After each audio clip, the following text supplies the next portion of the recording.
Hey guys, and welcome back to the show. I am your host, Megan Hardy, and I'm the founder of Fitness Uncharted, which is my fitness and nutrition coaching company that I created to help women lose fat, build muscle, improve your metabolism, and find complete food freedom. And today I am joined by a very special guest, my baby boy Ryder, who is sitting on my lap right now, taking a nap, but be warned, he could wake up at any minute and he is kind of moaning and groaning right now as I speak.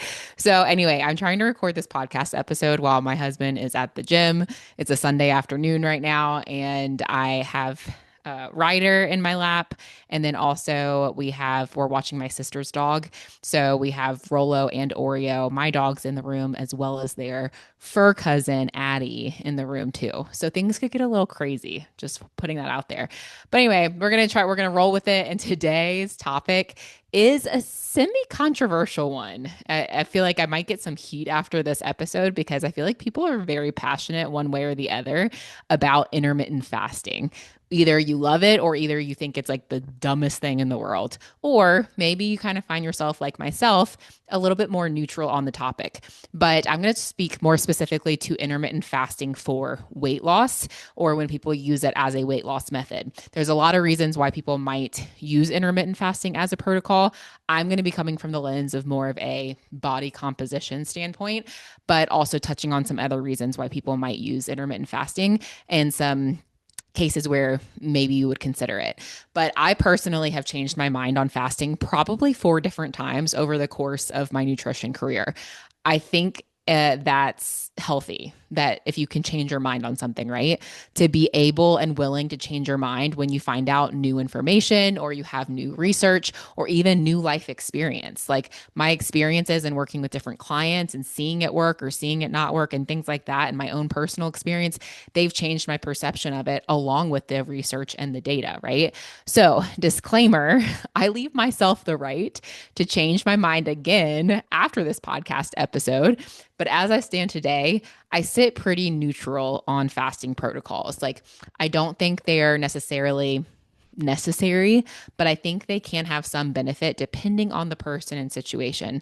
For example, even in my Fit You online course, which is a complementary to my one-on-one coaching program for my clients, I actually have a module that talks about how to fast as a woman.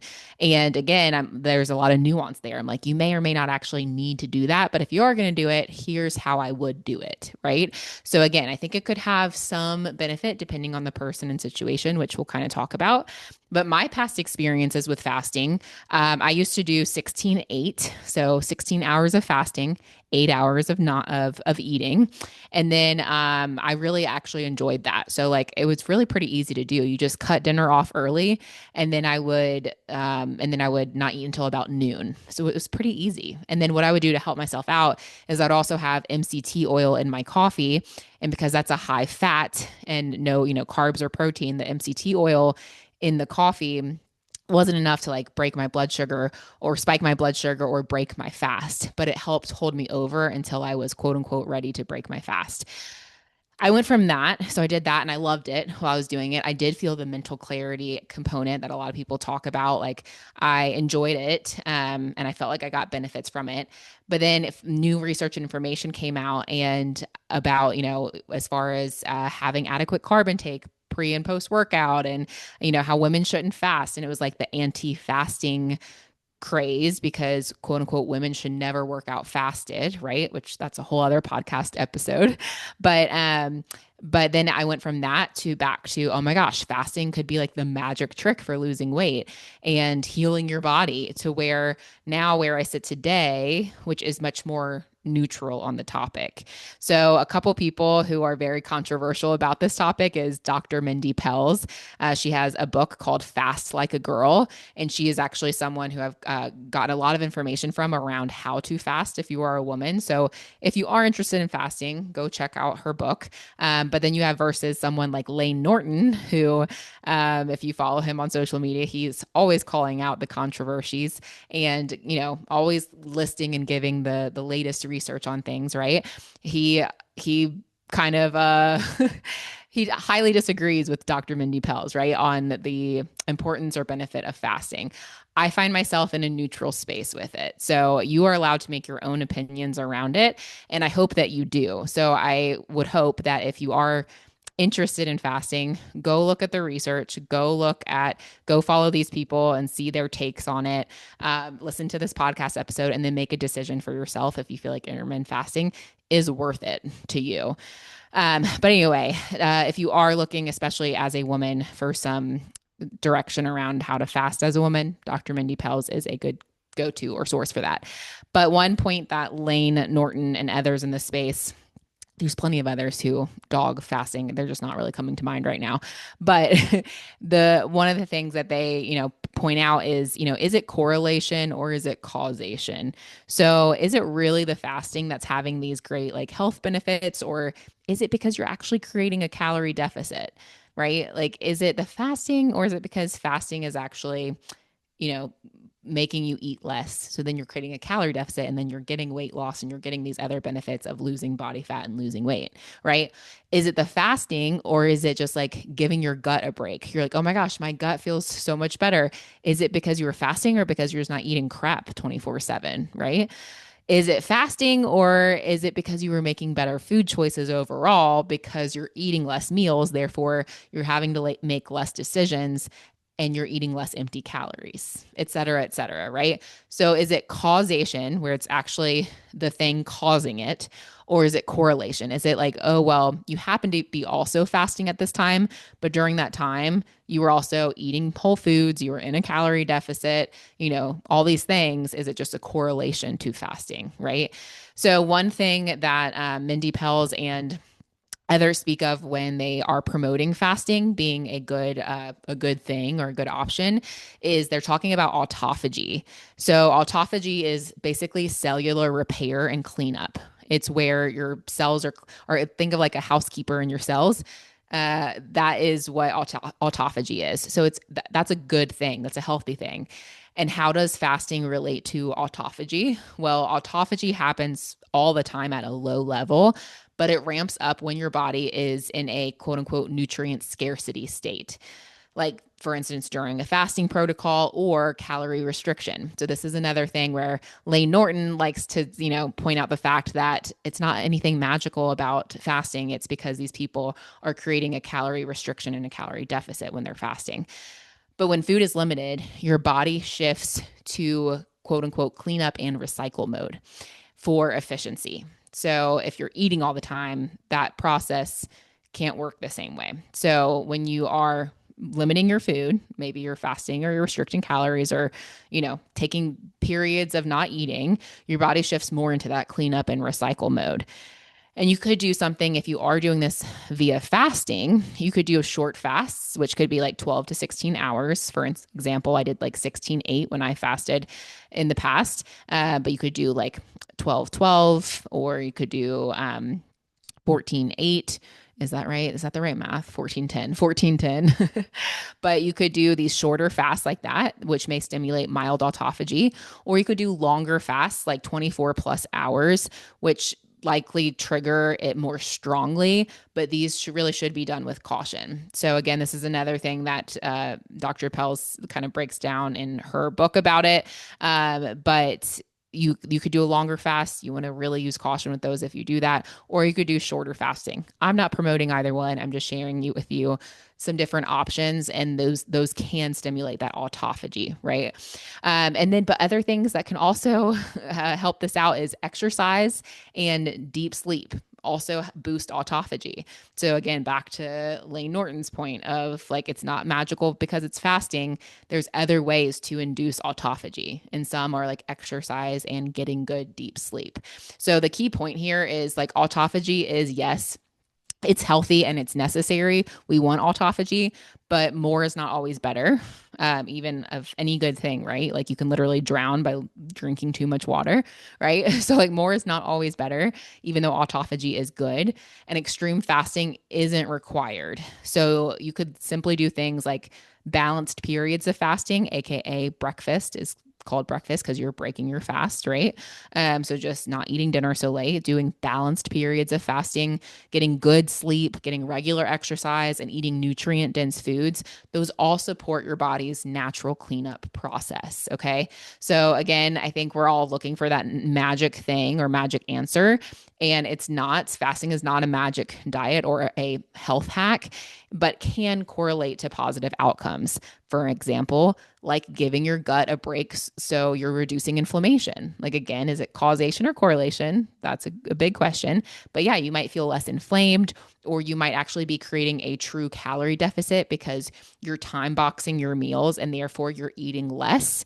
So it can actually be helpful if you are someone who like finds that maybe you're the person who always wants to snack after dinner, myself, right? Sometimes if I just tell myself, okay, I'm not eating anything after my dinner at 6:30 p.m., which is a pretty early, early, on the earlier side for dinner, right? For some people, that would put me, quote unquote, in a mini fast from my dinner to my breakfast the next morning, right? It's nothing extreme. It's just, and that might help me if my goal is to create a calorie deficit, but I find I always snack after dinner. Well, that could be helpful for me to time box myself in that way, is just simply so I eat less, right? But what actually brought me to record this episode, it was a topic that I talk with my clients about, but it's actually one that I was like, I don't really want to like open this can of worms on the podcast, because it is just so, there's some of these topics, that are just like, oh my gosh, you're going to hear it from someone one way or the other because they love it or they hate it or they think it's stupid or the best thing in the world and they don't like what you said about it, whatever, right? So, but I think it's important, and it's good to have these conversations so you can do the thinking on your own. But what led me to record this was actually a listener comment and review. She left a review on Apple Podcasts /comment. And her comment said, "Your podcast really resonates with me, as I have been living a lifestyle of intermittent fasting for the last 5 years and realize that it is no longer working for me to lose weight. So I am now in the process of finding my quote unquote maintenance calories. And then I found your podcast. Please keep up the good work you're doing here." So I share this because to this point, this person, it sounds like, she fasting helped her lose weight initially, but then she said, quote unquote, stopped working after 5 years. And my question is, was it really the fasting that helped her lose weight? Or was it the fasting that helped her eat less and eat in a calorie deficit that then helped her lose weight, right? Correlation versus causation. Either way you want to look at it, though, she lost weight, and that's a great thing. But either way, whether we want to call it, from fasting or a deficit, she was creating a calorie deficit. And as we've talked about in prior episodes, you cannot stay in a chronic calorie deficit and expect continued results. Your body and metabolism will downregulate, you will start burning less, and you will plateau. So even if you, got there by doing a fasting protocol, you will also plateau because you're probably, knowingly or not, in this calorie restriction or calorie deficit. So yeah, will you lose weight at first eating one meal a day, or what they call OMAD, one meal a day, right? For sure. Calorie deficit, you guys, right? Like, yes, you will lose weight and you'll be like, oh my gosh, fasting is magical. It works so great. No, you're in a calorie deficit. That's what it is. But eventually that's not going to be enough food or enough protein to maintain your muscle and metabolism. So go back to my episodes on reverse dieting to learn what to do if you're stuck eating low calorie and need help with this. Literally just go Google search or, search on Spotify or Apple Podcasts or YouTube or wherever. Search for the muscle makeover and reverse dieting, those keywords. I have 2 episodes in particular that speak to this. If you need help, if you find, whether it was from fasting or just from calorie restriction, but you find that you've been eating too little for too long and you need help reverse dieting, I have episodes specifically on that.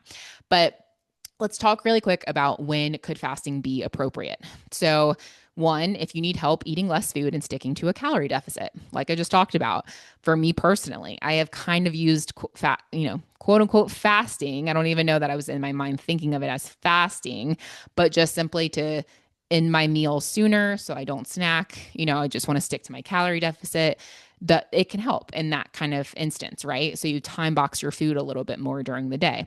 That's when it could be appropriate. And you could kind of use, if you want to call it, fasting for that case. Or maybe you're someone who wants to feel more energy or more mental clarity. A lot of clients I've worked with and a lot of people I've talked to say this is one of their favorite benefits of fasting is that their gut just feels really good and they feel much more alert and less sluggish. So you do get kind of this mental clarity with a little bit more time in a fasted state. So that could be another just a perk or a bonus for you, right?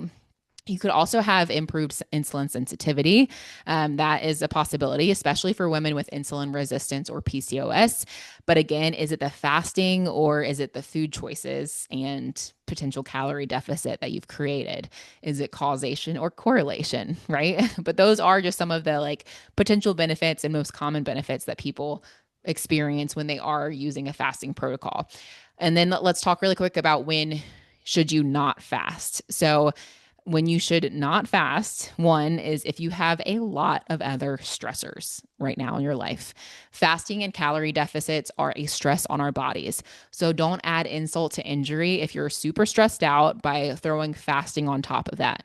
I say the same thing for calorie deficits. This is why with our clients, we're like, it's really important that we actually have this back and forth dialogue and communication of knowing like, hey, how's your work going? How's family life? What stressors do you have? Like I've had clients who have like both parents diagnosed with cancer, a kid in the hospital, like their job work environment is so toxic and stressful, all these things, right? They're getting a divorce, whatever it is. And I'm like, this is not the time for us to do a cut or calorie deficit. That's just adding stress or stress on stress on stress. And we're probably going to be more catabolic and break down more muscle than we want and wreck your hormones more than we want, all these things, right? Like, no, let's actually support your body with more nutrients, right? Same thing with fasting. If you're in a stress state, don't add fasting on top of that. That's probably not a smart idea. It can negatively impact cortisol, which will impact your sex hormones and even possibly your fertility because adequate nutrient intake is crucial for reproductive health. And inadequate energy intake over time can also downregulate thyroid levels as well. So it's all this cascading stuff, you guys. Like, yes, is it just fasting? Sure. But if it's not helping you or, improving your life, it could actually be creating these other negative, outcomes. And that involves, your hormones from cortisol to your sex hormones to thyroid. All of those things come full circle. So I wouldn't do it if you're super stressed out. Also, for women, if you are in your weeks leading up to your period, that's the time that you want to fuel your body well and eat enough calories to support our lovely lady hormone progesterone during that time of our cycle. So this is something also that Dr. Mindy Pelz talks about is Fast Like a Girl. If you are going to fast, how to do it to be supportive of your cycle and your hormones. And we have to approach it differently than men. Men can fast whenever, however they want, and their hormones are very different from ours. Ours fluctuate on a day-to-day basis and monthly within our cycle, and men, theirs really stays the same. So over the course of that month. So we have to approach things differently. And then also when you might not want to use fasting as a protocol is if you have a history of binging and restricting. Do watch out for fasting protocols because this can be like the gateway drug, basically the gateway back into those restrictive tendencies. So you might knowingly or unknowingly being like, yeah, I'm just fasting, but really you're just like not eating, right? That's not fasting, guys. That's not a fasting protocol. That's probably that gateway back into being very restrictive. So, do check yourself. You might already know it and be like, yeah, I can't do this. Or you might not even realize it at first. And then after hearing this, be like, oh yeah, I'm actually just kind of being restrictive. Like I'm not really being strategic and eating enough nutrients and calories and micronutrients and all the things. I'm just kind of not eating. So that's not a strategy. That's called like starvation and restriction, right? So if you do have a history of that, I probably would not recommend fasting as a protocol unless if you're really, really healed from that, you're maybe even working with a coach or someone to like help coach and guide you through it. I just don't think it's the risk versus reward. I don't think it's worth it for those communities.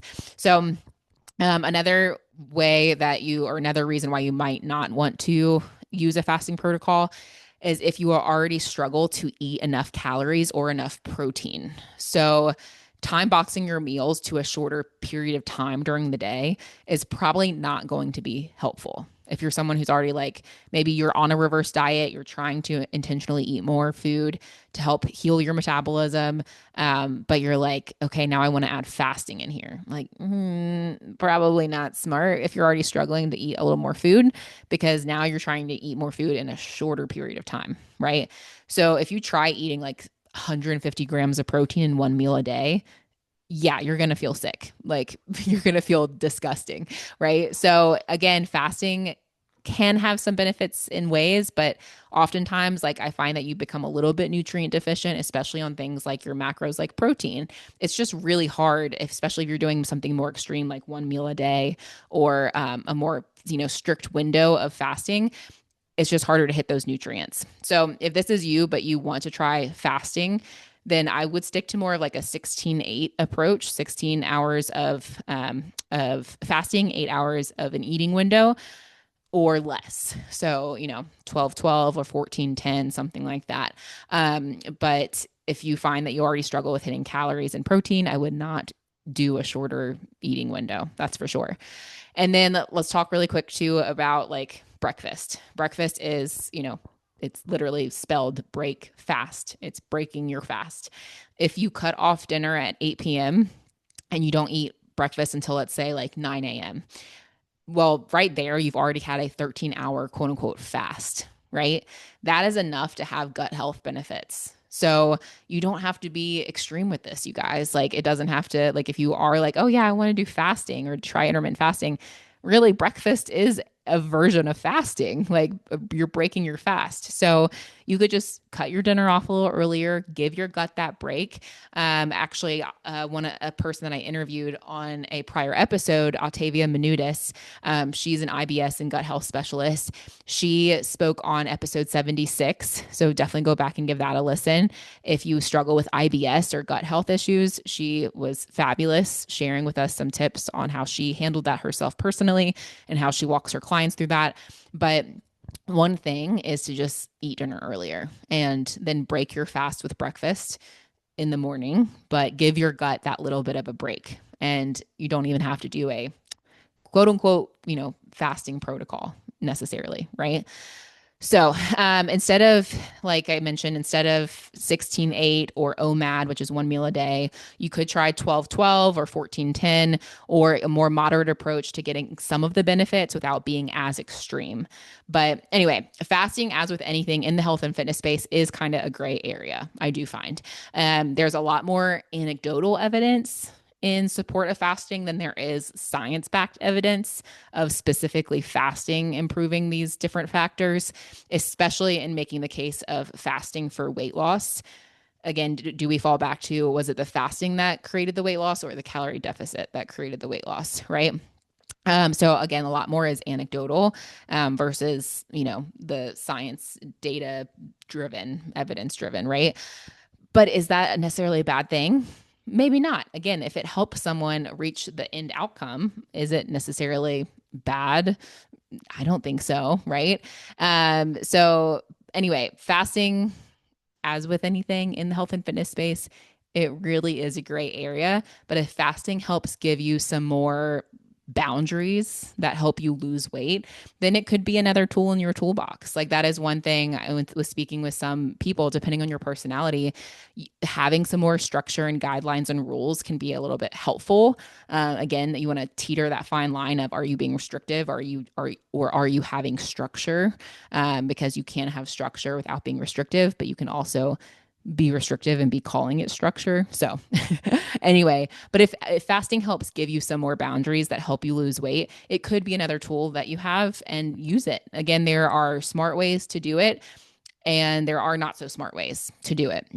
Like for instance, for men, they can do extreme fasts whenever they want, and like they're not going to go wrecking their hormones and their cycle and things like that. Their body is more resilient in that way. But for women, we have to be a little bit more strategic if we are going to use a fasting protocol. And we probably shouldn't use extreme fasting protocols for any extended period of time. So back to our lovely lady who left a comment and review, She was fasting using intermittent fasting as her weight loss tool for 5 years. She probably was restricting or eating in a calorie deficit for most of that time or a large majority of that time. And then now she's finding herself plateaued and having to kind of undo some of the damage of that from the last 5 years. So, if you are going to use some kind of fasting protocol, make sure you're getting enough nutrients, enough food, focusing enough time at your maintenance calories, at building muscle, and not doing it for super extended periods of time. So, there you have it. Oh my gosh, I just rolled through this as fast as I could, trying to do it before Ryder wakes up. His naps and stuff are just so wild right now. And they say like preemies are, which now at the time of recording this, which it'll come out in a couple weeks here. But he is like just at his newborn age because he was born at 26 weeks and 2 days. And now he's been alive for like 15 weeks ish, something like that. So, anyway, he's just now basically a newborn and he is so grunty, like whether he's sleeping or not sleeping, just like moany, groany, grunty. And I know all newborns can be like that to some extent, but preemies are just like next level grunting. So anyway, I was rolling through this, but there you have it. I sit pretty neutral on fasting at this time, but I do think a lot of people abuse intermittent fasting and then end up worse off or just simply plateaued because of the unintentional calorie deficit or the undernourishment that has been going on. So I wouldn't recommend it for everyone, but if you are going to use a fasting protocol, it needs to be done strategically. We've actually used some fasting practices in specific circumstances with some of our clients before, and it has been a handy tool in some instances, but is it necessary? No, not really. If you want help tailoring your nutrition, whether that's your macros, meal timing, if maybe it's fasting, maintenance, bulking, or cutting, and you want one on one coaching, then you can actually book a call with me using the link in the show notes, and we can chat more to see if one of our programs would be a good fit. And until next time, you guys, always remain open to learning new things, to, stay curious, and don't be afraid to change your mind on things. Whether you come from pro fasting or anti fasting or whatever the topic is, don't be afraid to change your mind on things because that will get you so far in life. So, anyways, I will see you on the next episode.